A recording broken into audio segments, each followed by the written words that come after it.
మానవ జీవితమే ఒక మహాభారతం.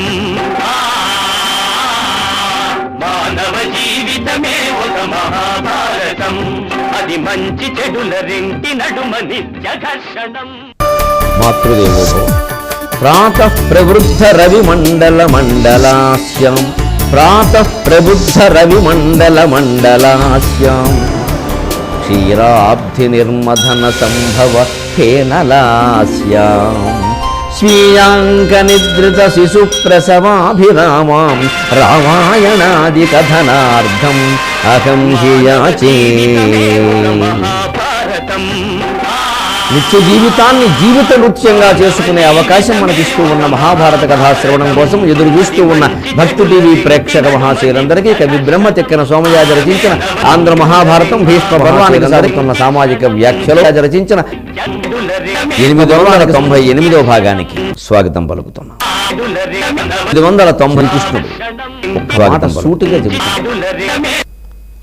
అర్జున జనక మహారాజు ఉదాహరణ అలా పెట్టబోయే అది త్రేతాయుగం నాటిది. ఆయన సీతాది జనక పెట్టబోయే అది లోక సంగ్రహమేవాపి సంపత్తి మరకసి అంటే ఏమిటో నీకు అర్థం కాకపోయి ఎందుకంటే జనక మహారాజు ఇప్పుడు ఆయన చేసిన నడిపించిన విధానము ఇప్పుడు లేదు చరిత్రలో మహారాజు కాబట్టి మీకు ఆశ్చర్యంగా ఉండాల్సిన విధానంగా ఇప్పుడు జరుగుతున్నది. అది గాంధీ గారి జీవితం కూడా మనకు ఆశ్చర్యం అయిపోయింది.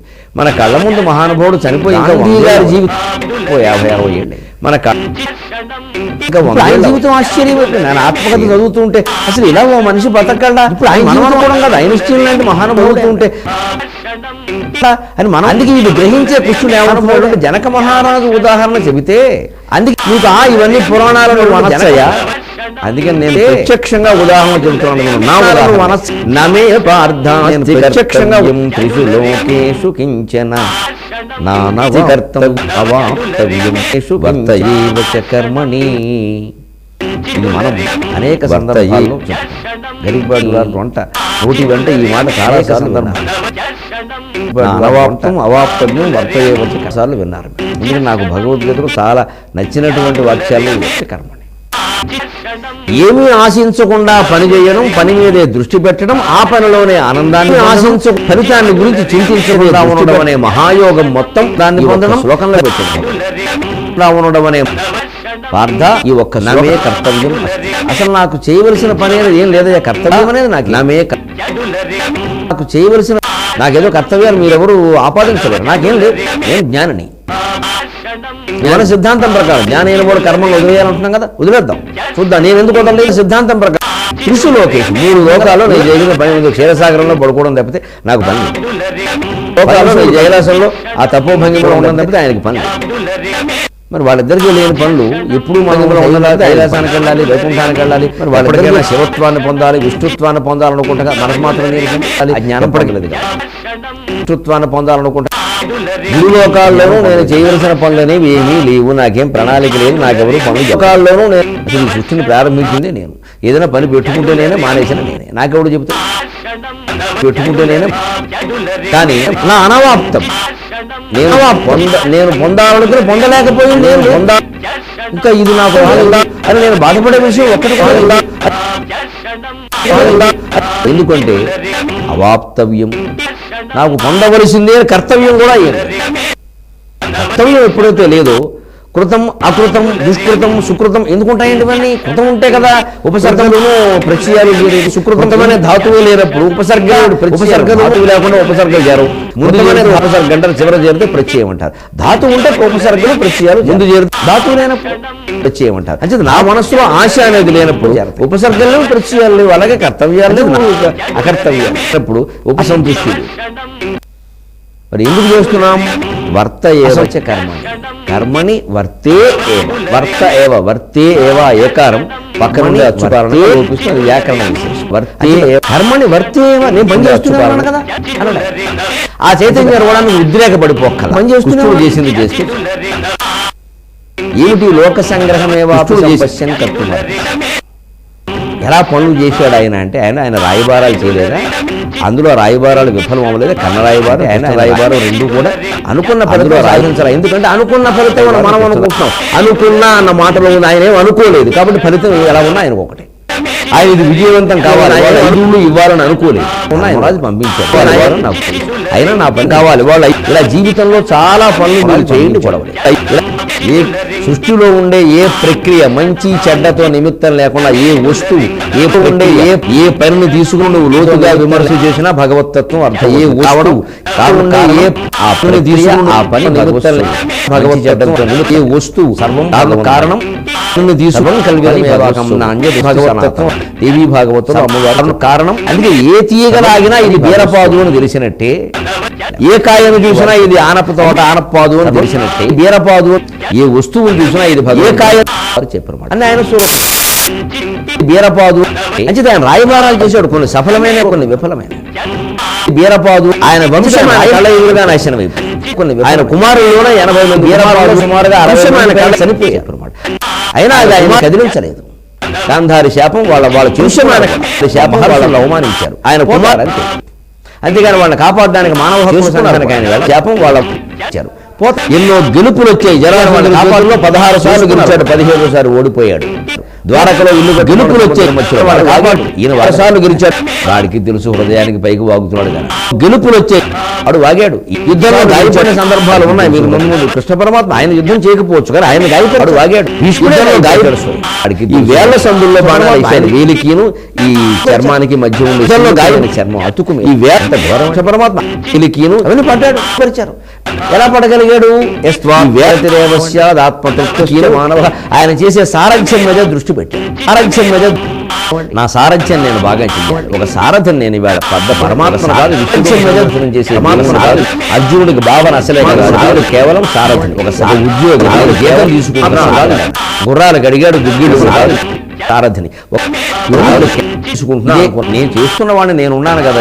ఇక మళ్ళీ వేరే ఉదాహరణ దేనికి జనక మహారాజు అంటూ నువ్వు ఎదుర్కొంటున్నా అనుకున్నా. మహారాజు మనం కూడా అది వంట పనైనా, ఇంటి పనైనా, పంట పనైనా, ఆఫీసు పనైనా, అధికారికమైన పనైనా, ఏదైనా పని శుద్ధిగా దాని ఫలితం విషయం భగవంతుడు వదిలేసి మన బాధ్యత మనం చేస్తున్నాం అది కంఠంగా దాని ఖచ్చితంగా అన్ని పనుల్లో అన్ని రంగాల్లో విజయం మనదే. ఎందుకంటే దృష్టి పని మీద పెట్టా దాని దృష్టి పని మీద ఉండాలి, దృష్టి పని మీద ఉండాలి, దృష్టి దాని మీద ఉండాలమ్మా. ఏదైనా చెయ్యాలంటే దృష్టి దాని మీద ఉండాలి. పరధ్యానం అన్ని పెద్దవాళ్ళు అంటారు కదా, దృష్టి దాని మీద ఉండడమే కర్మ. అందుకే తృతీయ అధ్యాయంలో ఈ కర్మ ప్రాధాన్యం చాలా ముఖ్య. దృష్టి దాని మీద ఉండడమే ఇక్కడ. అందుకే కర్మ ప్రాధాన్య అధ్యాయంలో కోసమే లోకంలో మరొకటి చెప్తున్నాడు. నమ్మున బుద్ధి భేదం జనయేద జ్ఞానం కర్మ సంజ్ఞానం సర్వకర్మాణి విద్వాన్ సర్వకర్మాచరం లోకంలో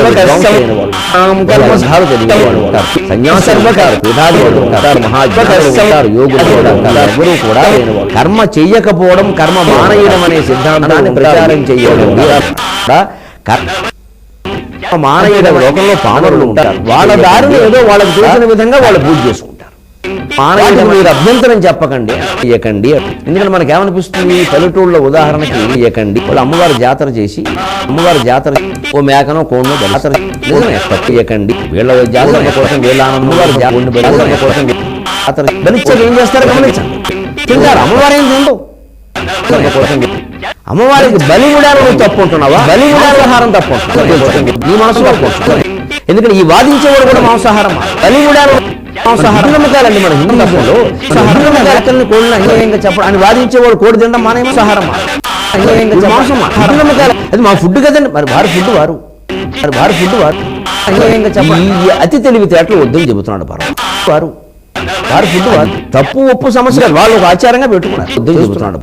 వాళ్ళకి ఓపుకుంటే బాబు అసలు ఎందుకు చేస్తున్న విధంతా అంటే వాళ్ళు అడుగుతున్న ఆచారంగా ఎద్దంటా పెడతాను దేవుడికి వేరే వాళ్ళకి ఓపుకుంటే మరి వాడు ఇదంతా అంటే ఆచార్యవాడు గిరిజనులు అడుగుతారు దేవుడికి పెట్టారు. అదే ఓపుకుంటే భక్త కర్మ పద్ధతిలో స్పష్టంగా వాడు మంది మాంసం తింటాడు. మంది మాంసం పెట్టాడు శివుడు తిన్నాడు. పెడతాను దేవుడు మంది మాంసం పెట్టాడు. లేదా మంది స్వరూపం కూడా శివుడే కదా. వరాహ అవతారం అంటేనే దేవుడు మామూలు దేవుడు కదా.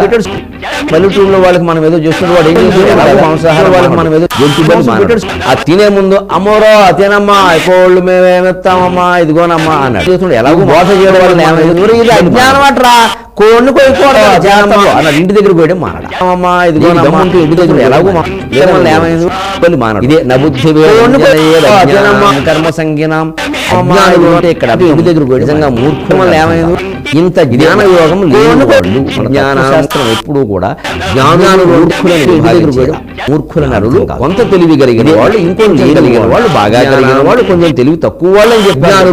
తెలివి లేని వాళ్ళని ఎవరు అయోగ్య తెలివి కలిగిన వాళ్ళు, దుర్లభ కలిగిన వాళ్ళు, అయోగ్య పురుష వాస్తే పనికి మారిన మనిషి ప్రపంచం లేడు.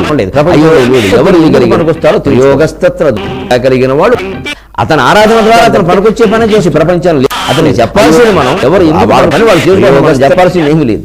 అయ్యో ఎంత ఆహారం కూడా అతను పనికొచ్చే ప్రపంచం లేదు. చెప్పాల్సిన శాకాహారం తినేవాడు పప్పు బెల్లం మనం చెప్పడు, మాంసాహారం తినేవాడు మాంసాహారం ఏమిటట్టు నేరం అతను పనికొచ్చే శాస్త్రం అంగీకరించింది స్పష్టంగా. చెప్పాల్సిన మాంసం మనం చెప్పాలి. అదే పెద్ద శాకాహారం విశిష్టం డబ్బా కొట్టి ప్రచారాలు చేయక్కల, ఎవడు తినేది వాడు తింటేనే ప్రకృతి బ్యాలెన్స్ కూడా సమానంగా ఉండదు. ఈ ప్రచారం చేసే విషయం కాదు, గ్రహించాల్సిన విషయం విశిష్టం మానేస్తున్నాం. అందుకని ఎవడు తినేది వాడు తింటాడు. ఏది శాకాహారం గురించి మాంసాహారం గురించి ఏది ఎక్కువ మాట్లాడినా ప్రమాదం కాదు, జరుగుతుంది.